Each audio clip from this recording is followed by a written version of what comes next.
sesuai tema kita hari ini. Temanya apa? Islam.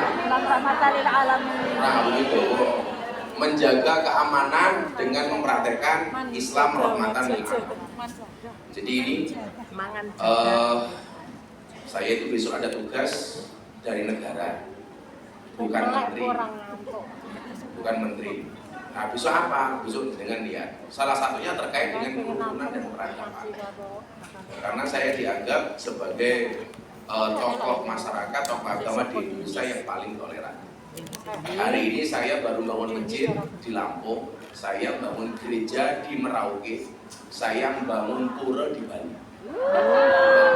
Jadi masjid itu tak bangun, gereja itu tak bangun, pura itu tak bangun. Lah nulis di kuburan kita bangun ke sana. Tapi saya minta dulu sebelum mati dia dulu lah. Terus nggak bantu soalnya ngerang kaputan. Susah awal potong kabut.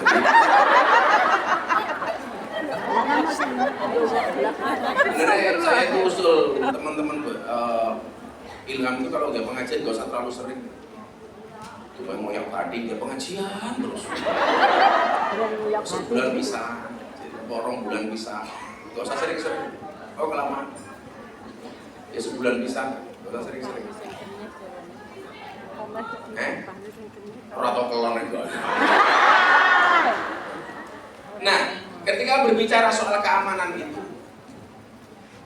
Nabi Muhammad SAW bersabda, semoga semuanya diakui sebagai umatnya Nabi Muhammad. Saya baru pulang haji 2 minggu yang lalu sama Mas Atta Halilintar, sama Mas Putra, Mas Raffi dan lain-lain. Amin ya Allah. Ini Putra Siregar ada di Hongkong, tadi berangkat bareng saya. Alah salah, buat ini jelok iPhone-nya rumah.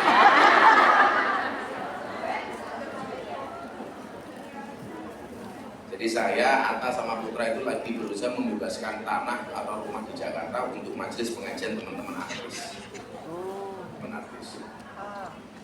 Ya sebelum artis di Jakarta minimal dengan artis komedian dulu. Harus tuh. Ya mesti no. Al muslimu akhul muslim kata Nabi. Seorang muslim itu sahabatnya muslim yang lain. Jadi kalian itu mau kenal orang sama-sama muslim itu berarti dia bersahabat.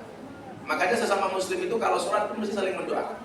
Buktinya apa? Ketika Anda sholat, assalamu alaina wa ala ibadillahi sholihin. Keselamatan bagiku dan bagi hamba Allah yang soleh dan soleh. Jadi Anda itu dituntut untuk menjadi makhluk sosial, bahkan diajari ketika sholat. Assalamu alaina wa ala ibadillahi sholihin. Keselamatan bagiku ya Allah dan atas semua hambamu yang soleh. Maka kalau Anda pengen didoakan oleh orang muslim yang lain salatnya, Anda harus soleh. Karena wa ala ibadillahi sholihin. Kok Anda nggak soleh ya nggak dapat. Makanya kalau pengen didoakan oleh orang lain salatnya kamu harus soleh. Semua orang soleh, al-ahya minhum wal amwat, yang hidup maupun yang mati, begitu ada saudaranya sholat, dia mendapatkan jatah doa. Makanya hebatnya orang alim di sini. Saya sekarang mau tanya sama jenengan, ada orang goblok sholat, ada orang tidur, orang soleh, orang alim tidur. Itu yang digoda oleh setan. Orang goblok yang sholat atau orang alim yang tidur? Sing digoda setan, goblok sholat apa alim yang tidur? Alim tidur. Jawabannya apa? Nabi melihat setan tuh manggung-manggung di depan masjid. Makanya saya bilang, yang banyak setannya itu di masjid apa di diskotik? Di masjid. Diskotik gak perlu ada setan, kelakuannya sudah kayak setan.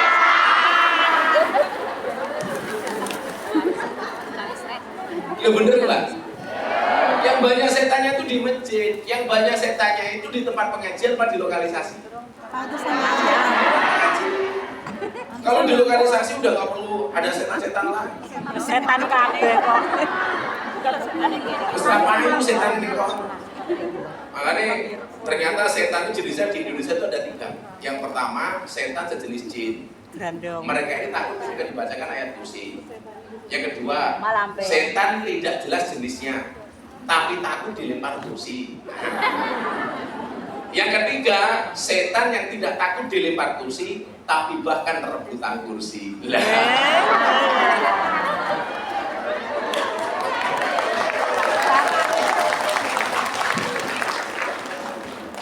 Banyak nggak seperti itu? Banyak. Jadi nggak takut dilempar kursi, tapi rebutan Kursi.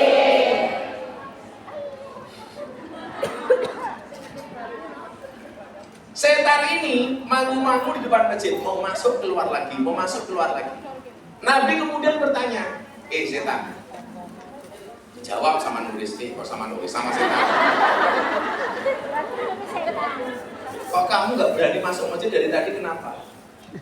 Nabi, itu ada orang goblok sholat, itu ada orang tidur, orang alim tidur, di dekatnya orang yang goblok sholat. Saya mau masuk ke dalam masjid, takut membangunkan si alim. Karena kalau orang alim ini bangun, dia berpotensi membenarkan sholat orang yang goblok. Jadi kalau ada orang alim yang tidur sama orang goblok sholat, ternyata yang digoda setan itu siapa? Orang alim supaya dia tidak bangun. Orang goblok nggak perlu digoda, sholat wis salah.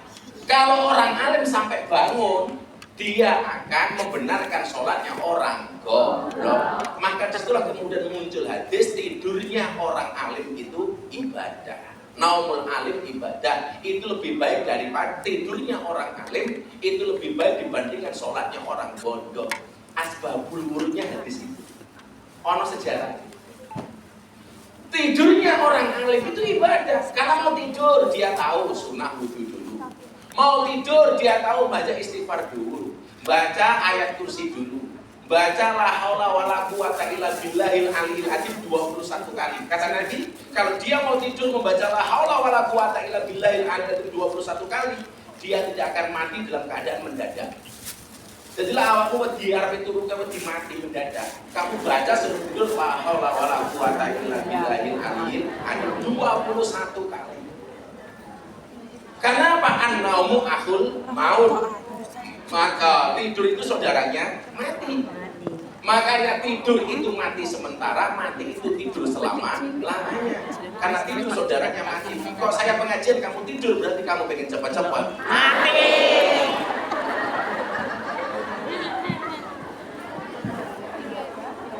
Ayo turu. Gonggong 12. Sampai itu kalau mau tidur doa-doanya apa? Bismillahirrahmanirrahim. Ya Allah. Dengan namamu ya Allah aku hidup, dan dengan namamu ya Allah aku mati. Jadi hidup dan mati itu gak ada bedanya. Makanya bagi orang beriman, mati itu bukan mati tapi intikal, pindah alam. Pindah alam. Makanya kenapa kalau saya sering ngeprank santri tidur, langsung tak bunga iman roh buka. Turu begitu tangi wis begitu alam.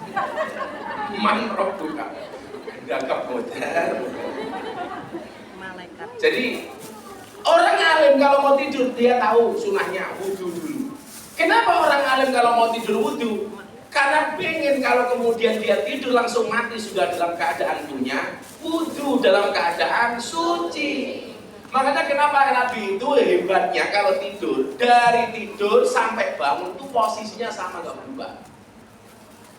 Kalau kita kan beda, arep turu tangane nendi, tangi turu tangane nendi. Arep turu tangane ning dhuwur, tangi turu tangane ning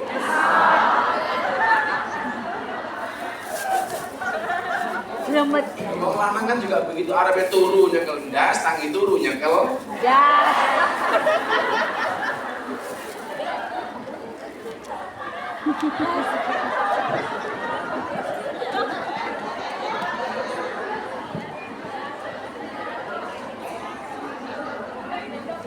karena aku sudah lupa ndas. Al-muslimu akhul muslim. Muslim itu saudara muslim yang lain. Makanya kenapa kemudian tumbuh kepekaan dan sensitivitas ketika muslim yang lain itu kena masalah dan musibah. Contoh, kamu kan gak kenal dengan orang Palestina. Tapi kenapa ketika Palestina dibom kok kita marah? Karena al-muslimu akhul muslim. Saya dulu itu sebelum kasus Palestina dan Israel, saya sering beli kopi Starbucks. Sekarang jelas saya mengharamkan diri saya untuk minum Starbucks.